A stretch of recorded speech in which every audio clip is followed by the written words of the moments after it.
Welcome in. It's the early Wedge. I'm Rick Gehman. That right there, it's Sia Nejad, and we are halfway home in Philadelphia. Sia, it is good to see you, brother. What's up, man? It's good to see you here and all over TV. Very good stuff coming from you all week so far. With Thank that you. said, I'm excited through 2 rounds of the Truist. We talked pre-show about some Myrtle Beach stuff. Can I tell you, Rick? I'm a little embarrassed. Do you want to know who my 3 outrights were for the Truist Championship? Think of like 3 guys that are very high quality, 30-1 or shorter, that are like at the bottom of the leaderboard. All right. Justin Rose. Oh gosh, no. I went shorter, so it's actually more embarrassing. Victor Hovland. Yes, that's one. Trying to think who's at the bottom. Jordan Spieth. Yes, that's another one. And the other one, just to save you the time, is Ludwig. Like 3 kind of short shots that have no chance to win. Fortunately, at Myrtle, I'm doing pretty well with my outrights there, but not a good tournament for me. But it's, Rick, it's good for a few guys, a few big names that are near the top.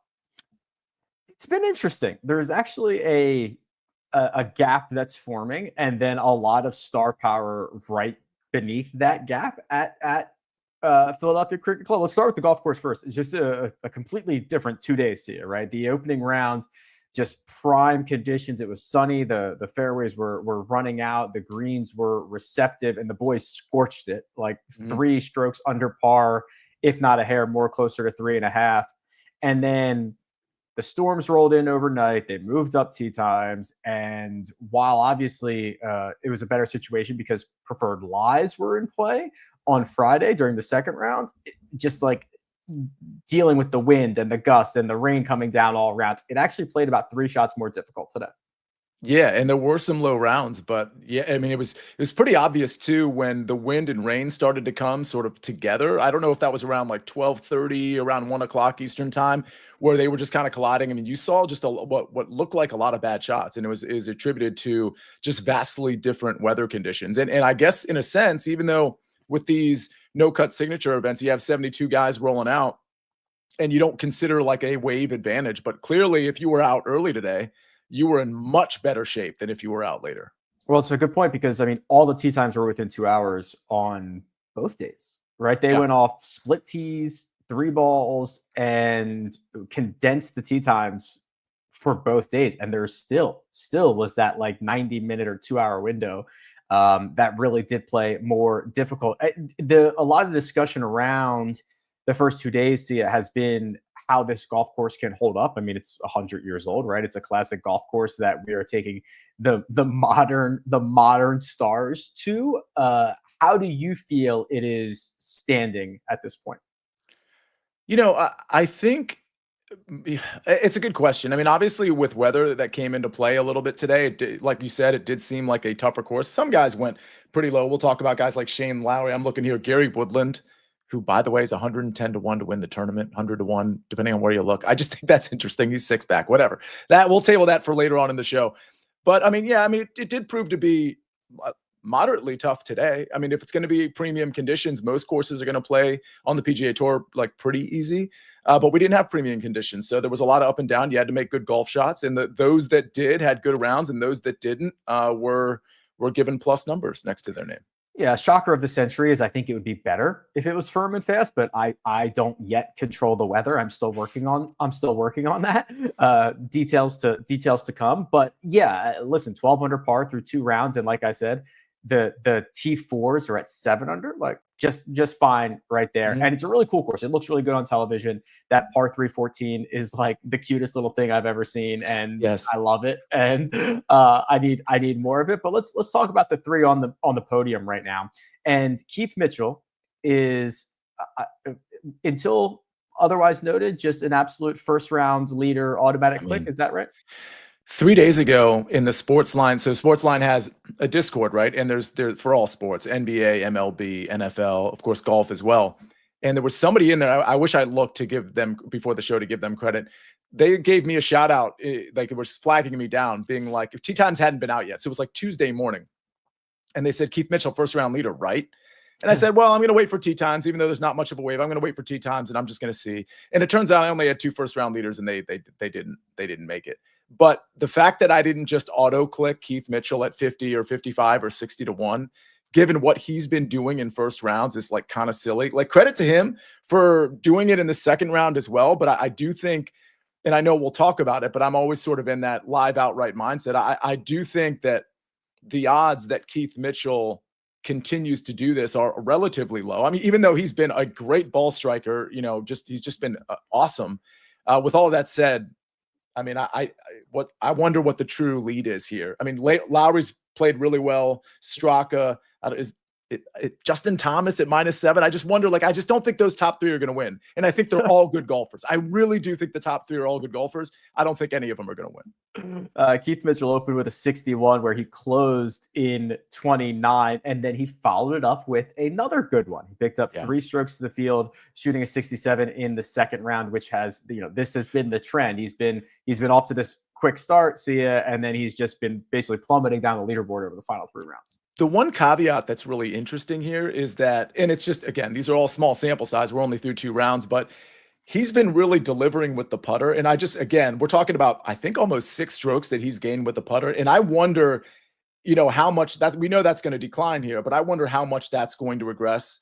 His strokes gain approach, I mean, he almost lost 2 strokes on approach. Obviously, he had a good Thursday, but this is the kind of situation where it is sort of tailor-made. I don't know if I lost Rick or not. There he is.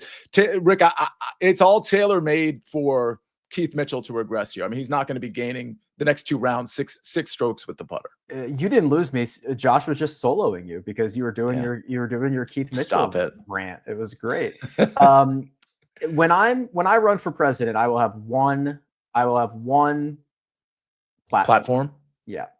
And it is that it will be illegal to offer only a yes market or only a one-sided market. You'll have to offer, by law, federal law, you'll have to offer both sides of this.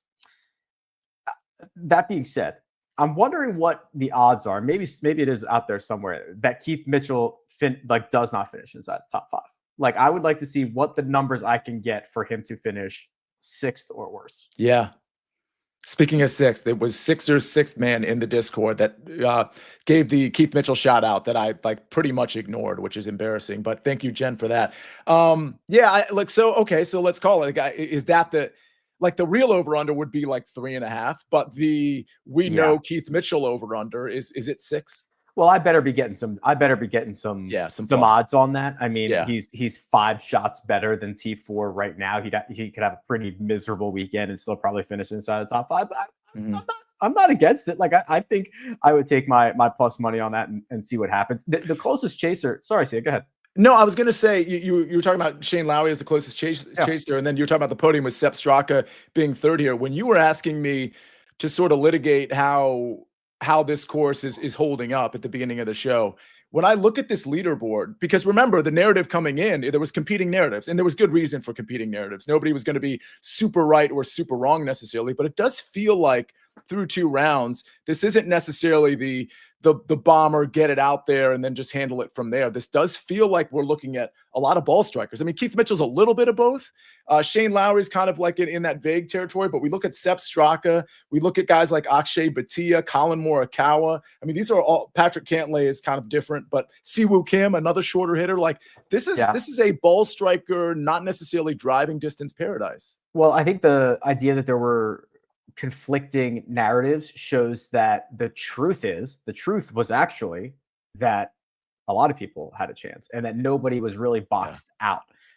Yes, guys would have an advantage, but nobody was boxed out. The other thing is, look at, like the Shane Lowry and Sepp Strakas of the world, they get a benefit getting to play ball in hand in the second round. So now all of a sudden, the fairway, which we saw Rory McIlroy miss the fairway by 2 yards a couple of times in the second round, they get an added advantage there as well. So kind of flips the numbers a little bit. Shane Lowry, 64-65. And there's always this idea that Shane Lowry, because he is from Ireland, because he has won an Open Championship at Portrush, is like some mutter. I don't think I necessarily believe that, but I know what you're gonna say because of that one moment. I've said it. I'm done saying it. Yes, the moment where he got a little wet at Honda and melted. That's the moment. But he proved me at least somewhat incorrect with the 65 today. It's impressive. And again, if you're looking at sustainability through the first 2 rounds, I mean, if you're looking at the tournament strokes gained, his is extremely impressive. And it should be because he's second. But what I mean is, other than being neutral off the tee, I mean, he's a huge gainer on approach, and he's a moderate gainer around the green. I shouldn't say better than moderate gainer around the green and with the putter, with the short game in general. So, like, the sustainability factor, when you look at him, I mean, Keith Mitchell's kind of more the same. And again, you'd expect this with the top 3 guys, but Shane's a guy I can never necessarily peg correctly, which is why I typically don't play him. But gosh, this would have been a great tournament to kind of take some contrarian, not fully contrarian in Shane Lowry's case, but just some names that weren't mentioned a lot. Like Shane Lowry is certainly one of those names.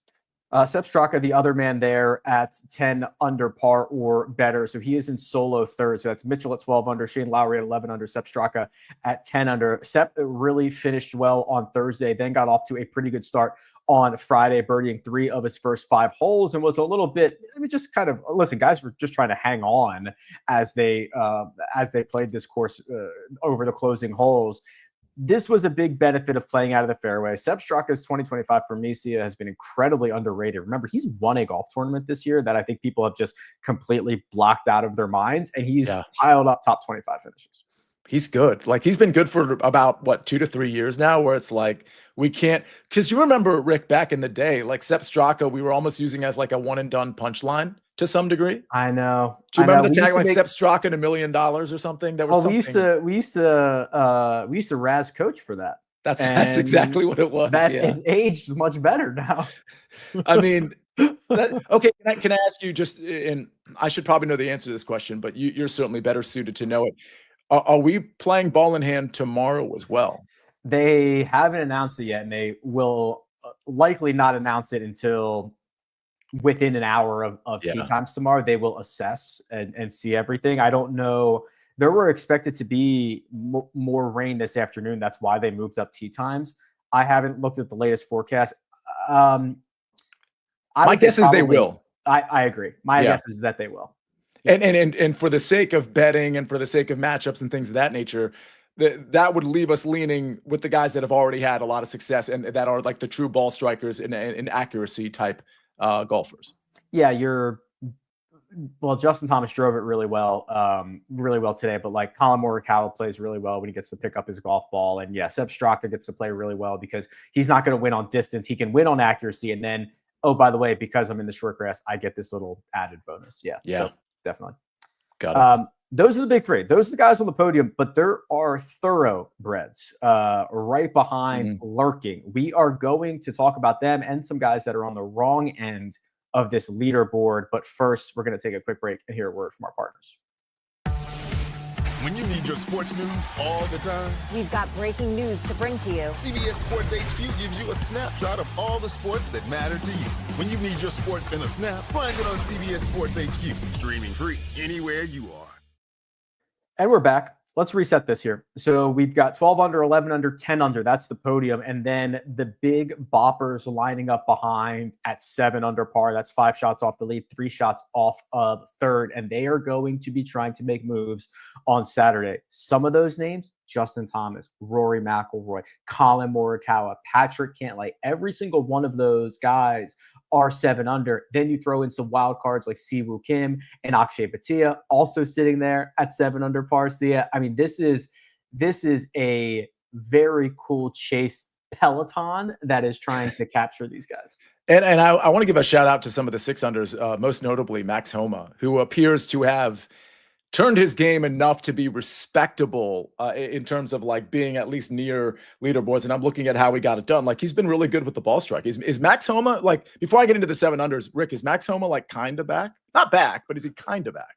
I refuse to commit to that. I don't think so. I am going to need to see a touch more. I hope so. I really hope so. This is by far the best 2 rounds we've seen out of him in a while, but I'm going to need to see a touch more. Hasn't Max won at Quail Hollow before? Yes. Wells Fargo, not PGA Championship. He has. I'm just throwing that out there. I think there's a tournament next week that might be at Quail Hollow. He's gonna be like 900 to 1. Oh, I'm really, that's true. You'll get a good number on him. It's not long enough, but I was more talking like DFS and things of that nature. these 7 unders are really interesting. Before we went live, I looked at the outright odds, which again, I know I'm putting the cart before the horse here, but they're all respectable numbers because this is a really good situation for live outrights.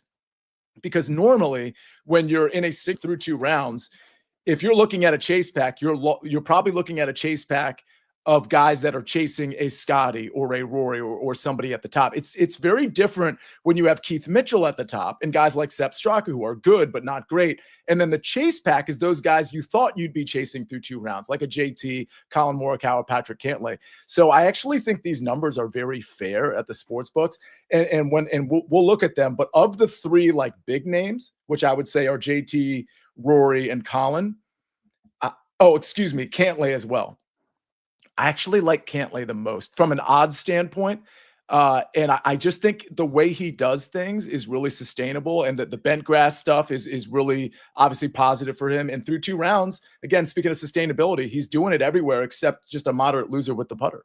He is, yeah. So the way this odds board shakes out is as follows. You basically have Keith Mitchell and Shane Lowry as co-favorites, right around 3.5 to 1. You've got Sepp Straka, who's 2 shots back, and then Rory McIlroy, who is 5 shots back, kind of in that next tier, 5.5, 6 to 1. And then those other big names that you mentioned, Sia, the Morikawa, the Justin Thomas, the Patrick Cantlay, 12 to 1, 14 to 1, 16 to 1. The Cantlay stuff is interesting. The only knock on Patrick Cantlay in 2025 is the putter. It's been horrible. The rest of his game has been stellar. You said he was a moderate loser through the first 2 rounds. That's way better than most of what we saw so far in 2025. So I trust Patrick Cantlay none, but I am very intrigued by this number and the way the golf course sets up for him. Again, if you look at, unfortunately, I wasn't on Patrick Cantlay as an outright, and I was debating on the betting show, Rick. I was debating between him and Jordan Spieth for my one and done, which I'm 6th out of like 1,000 in, and I put Jordan Spieth because I'm an idiot. But when I was sort of explaining my pick, Jordan versus Patrick Cantlay, I was almost like talking myself into Jordan Spieth in the sense that like Patrick Cantlay is really, in my opinion, rounding into form. And because that putter was holding him back, but because this was bent grass and it was the Northeast where he's had a lot of success, it really felt like the worlds were sort of colliding in a perfect way for Patrick Cantlay relative to some of the other golfers that were his caliber. I think when you're looking at these numbers, and again, I'm only considering, I'm not like Rory's great, but at plus 650, it's not a consideration for me. So Colin is a consideration. Absolutely.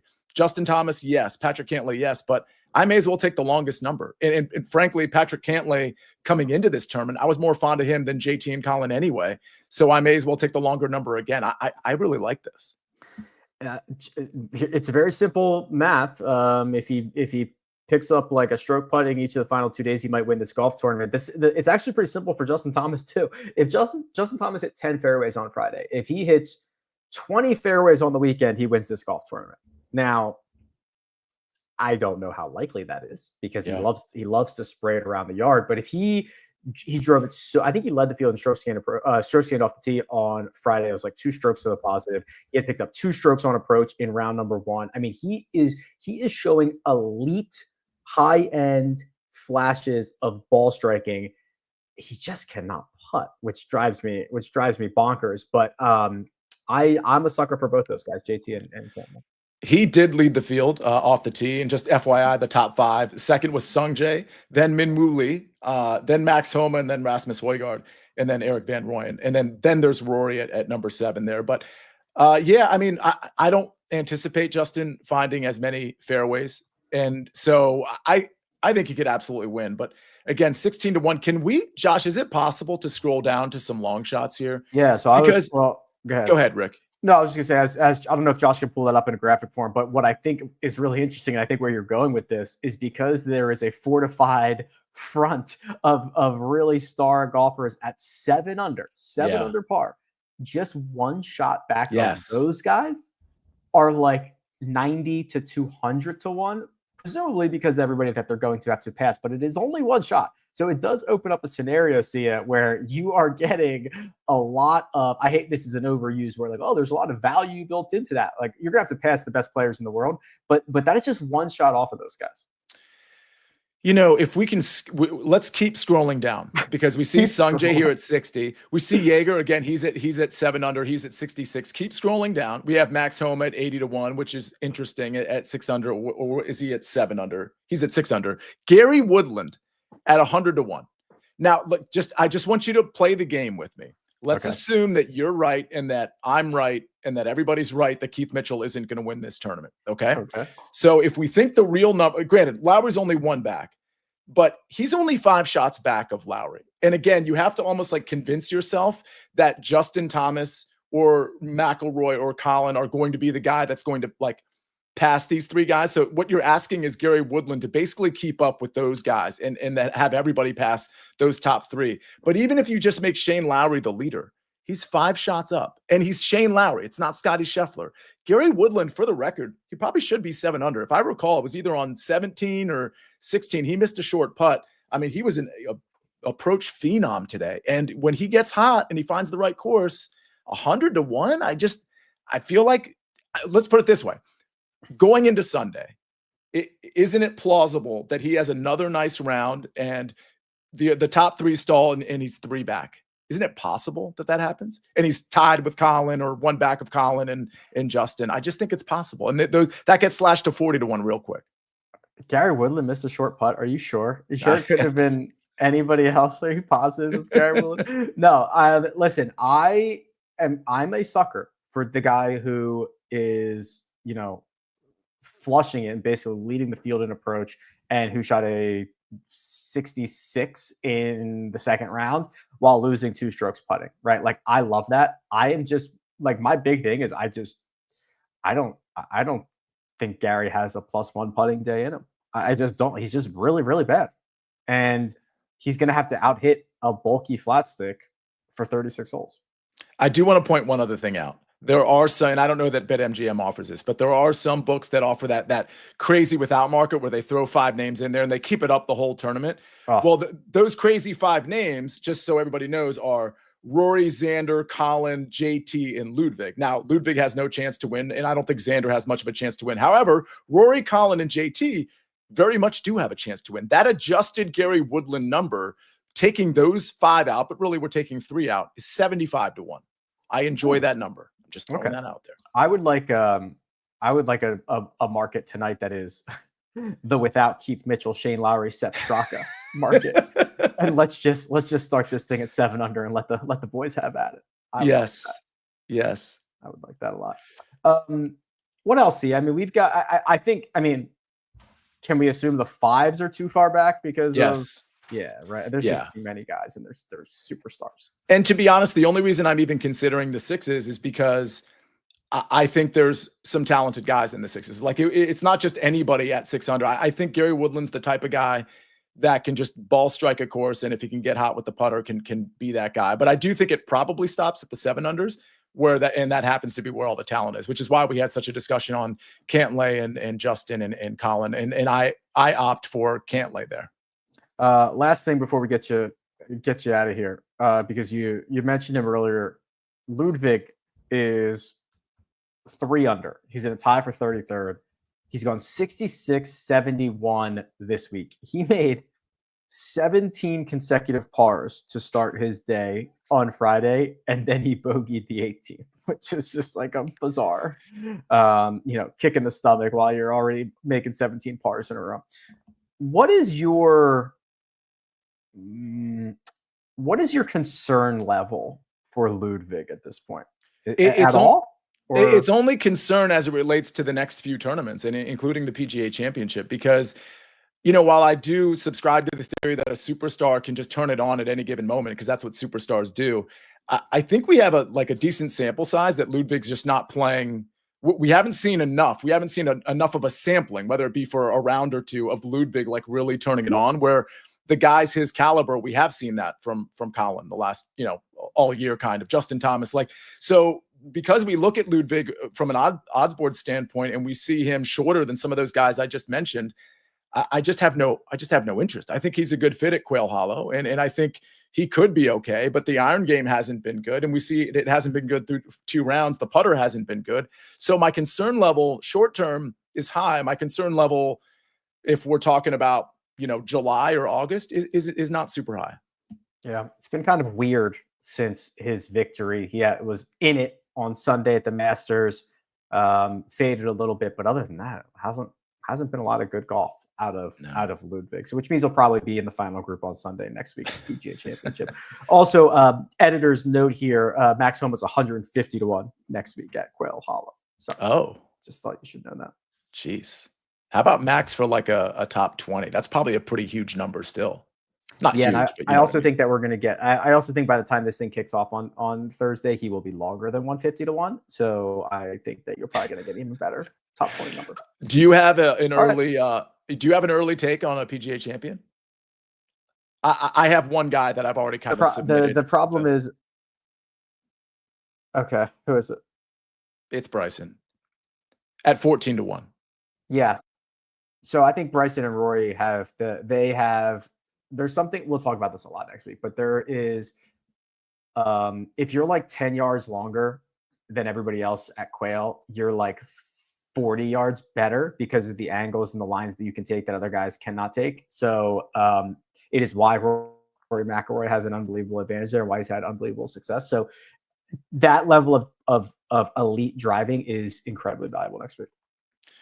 Side note, Josh helping us out. The top 20 on Max Homa currently at present is plus 450, which, by the way, is the middle point between the odds of Scotty Scheffler and Rory McIlroy to win next week. So Max Homa top 20 is the same as Scotty or Rory to win at Quail Hollow PGA Championship next week.